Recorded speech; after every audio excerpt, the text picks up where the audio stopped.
Hi, this is Annie Fox for Family Confidential, Secrets of Successful Parenting. My guest today is Anne Livingston.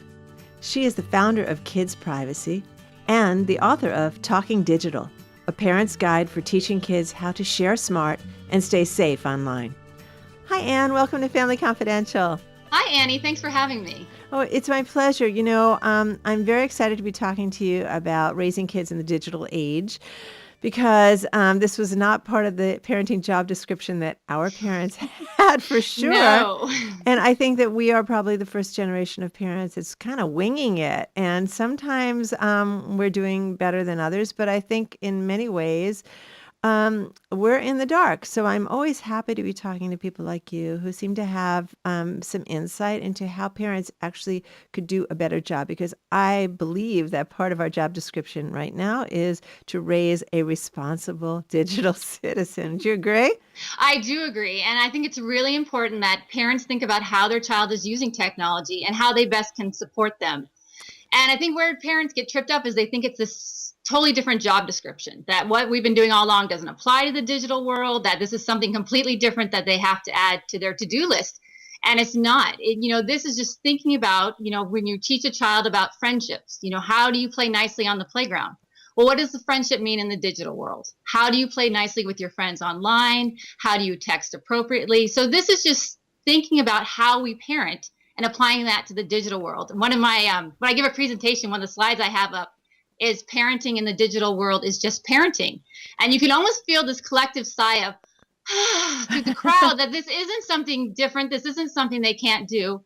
It's just thinking about how to take the lessons we're teaching them and applying them to the digital world. This is great. I'm really glad that you said this because, I do parent education too. And I know a lot of parents think that there is some new skill set that they need, or that they need to be on top of every new thing that happens. And that's never going to be the case. Your kids will always be ahead of you. And if you're constantly thinking, okay, if I only know about Snapchat, then I'll be able to, keep my kids safe. And, that's not it. I always say it's not really a technology issue. It's a parenting issue.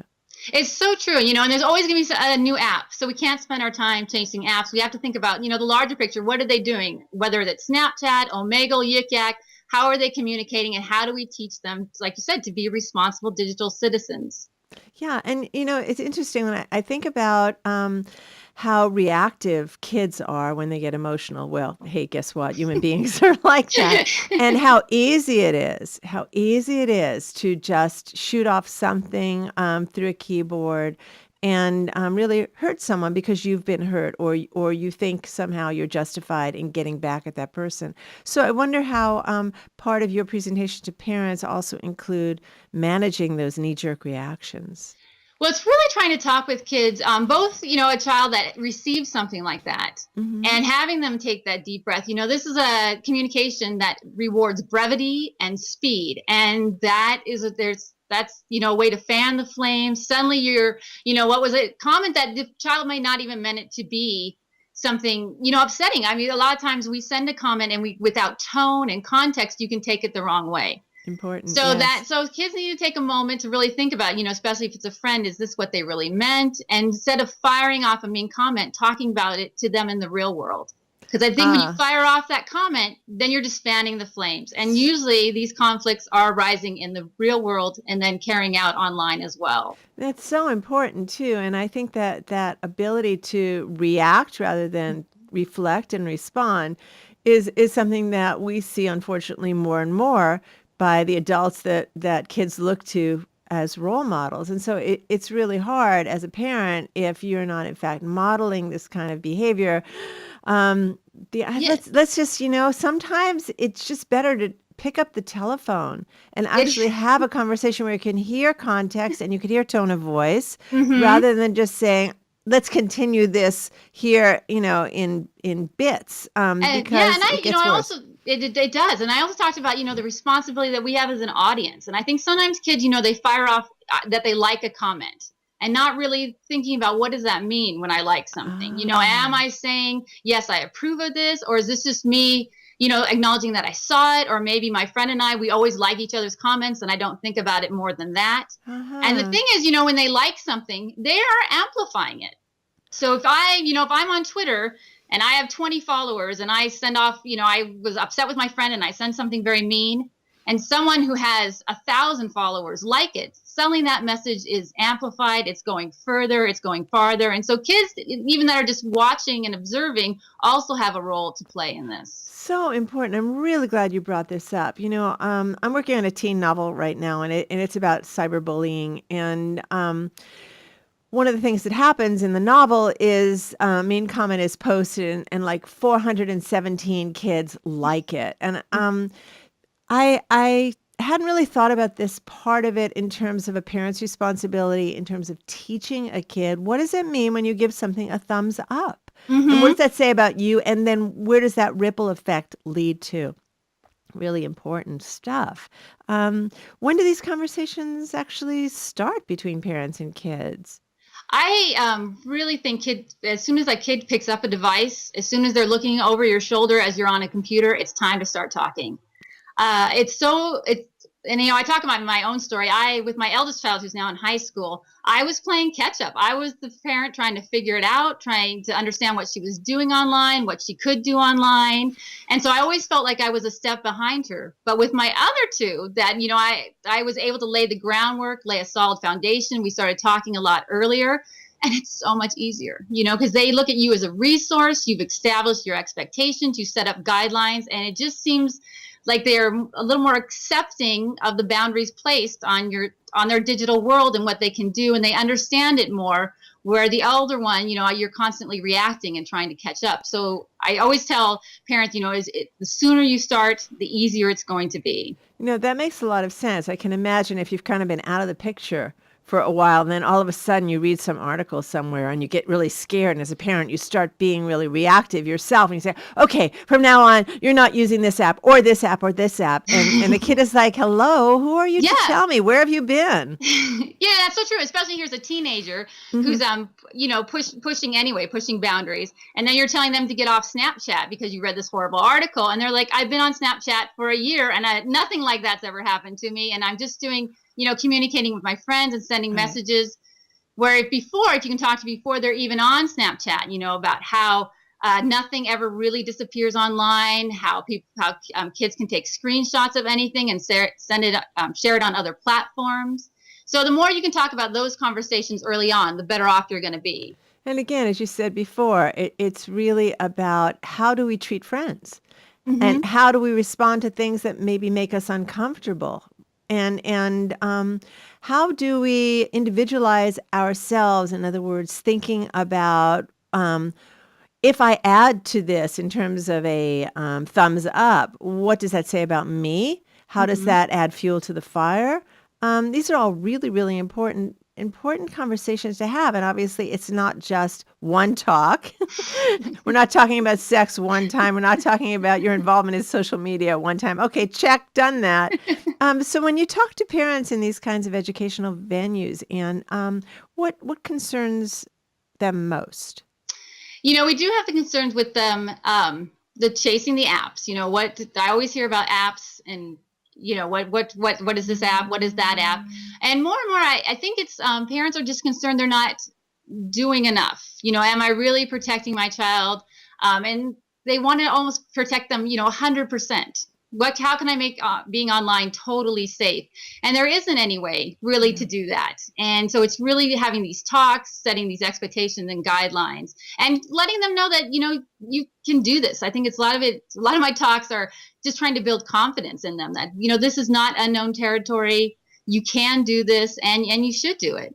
This is your child, and your standards of behavior stand as they are online and off. It's just when you talk about core values and teaching your kids to be respectful and compassionate and kind. Yeah. Yeah, Yeah, doesn't change. and that right now my high schooler is doing sex ed in high school, and they're talking about what's a healthy relationship. What does that Hmm. look like? What do you expect from a partner? And we were talking about it. One of the things that I brought up is what is a digital? What is that? What are your digital boundaries in a healthy relationship? If you have a boyfriend, would you feel comfortable with him looking at your phone? Would you feel comfortable? Would you feel you need to share your password with him? Do you need to be available 24/7, on texting? So really thinking about, in a healthy relationship, not just what that looks like, how he treats you, in the real world, but how do you expect to be treated, in the digital world? What is too much? Where's your line there? That's really interesting. I've been getting email from kids around the world for the last 17 years. And obviously at the beginning of this process for me, there was no social media, but I see what comes into the questions now as the email comes through. And a lot of girls, for example, feel pressured when their boyfriend says, hey, send me some pictures. If you love me, you'll send me some pictures. I love what you're saying about talking to kids, boys and girls, about what the boundaries are, what defines a healthy relationship. And I know also that for kids, they don't necessarily see a difference between their online communications and their real world communications. It's one fluid conversation and relationships where parents see it as maybe compartmentalized. Yes, I think that's true. And I think sometimes that, we don't really see how the relationship is unfolding, which now, those relationships, the kids may meet in the real world, but they're texting. That's how they get to know each other, that through messaging and texting and sharing pictures and following each other on Instagram. So it's part of their relationship. So it's important for parents to talk about that aspect of a healthy relationship. So do you have any resources for parents aside from, even I'm thinking about like books. Books probably get outdated really quickly if they're focused on this app or that app. Yes. Yeah. I think one of the reasons I wrote my Talking Digital book is because, you look at books a couple years ago and they're all, Facebook, which kids aren't really on, and they're kind of talking about technology that they don't really use anymore. So they do get outdated. I actually love Common Sense Media. I think is excellent. A platform for good. Family Online Safety Institute. Your blog is excellent because it's not just not just those digital resources, but also looking at just other parenting resources as well. And so there is a lot of great groups online that are, working to help us in the digital parenting world. And we need it. We do. Definitely for sure. We need it. And our kids need us to know about this stuff because, as I say, if we don't teach our kids this stuff, where are they going to learn what is appropriate and inappropriate? They're going to learn it from their clueless peers who don't do a really great job in this unsupervised playground that we call social media. We only have a couple more minutes, Anne, and I'd love to give you an opportunity to tell our listeners and viewers where they can find out more about the work that you do.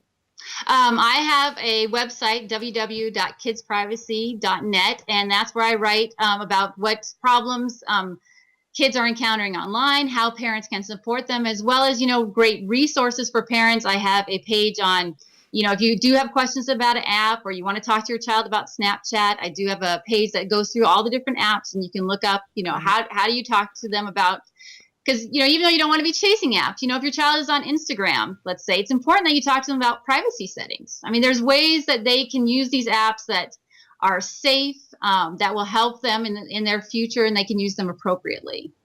And so I think it's. I was going to say, I just love that you use the word support because this technology is not going away, and you do want to support your children in their use of it because this is their life. And it shouldn't go away. I mean, technology is amazing. It offers so much more benefits, I think, than risks for our kids if they know how to use it and take advantage of it. They can build apps, they can build games. If you have any question, you can find it online. So it's a wonderful resource, and it's just about teaching our kids how to use it in the best way possible so they can take benefits of it and avoid the risks of it. Exactly. And look what we're doing right now, thanks to technology. Oh, yeah. Yes. I love it. Okay. Well, thank you so much for your time, Anne, and for the work that you do. It's really important. Parents need to have approachable and accessible information. And you seem like just a wonderful educator who's not going to scare parents who are already maybe a little bit nervous. So thank you. Thank you, Annie. This is Annie Fox for Family Confidential. To learn more about my work with tweens, teens, and parents, visit anniefox.com. Check out my new book, The Girls Q&A Book on Friendship, 50 Ways to Fix a Friendship Without the Drama. It's now available in print and for Kindle. Family Confidential podcast is produced by Electric Eggplant, creators of books and apps for parents, kids, tweens, and teens. And tune in next week when my guest will be Dr. Leah Klugnes. She is a psychologist, recognized authority on single parenting and relationship issues, and the co-author of the award-winning book, The Complete Single Mother. Until next time, happy parenting!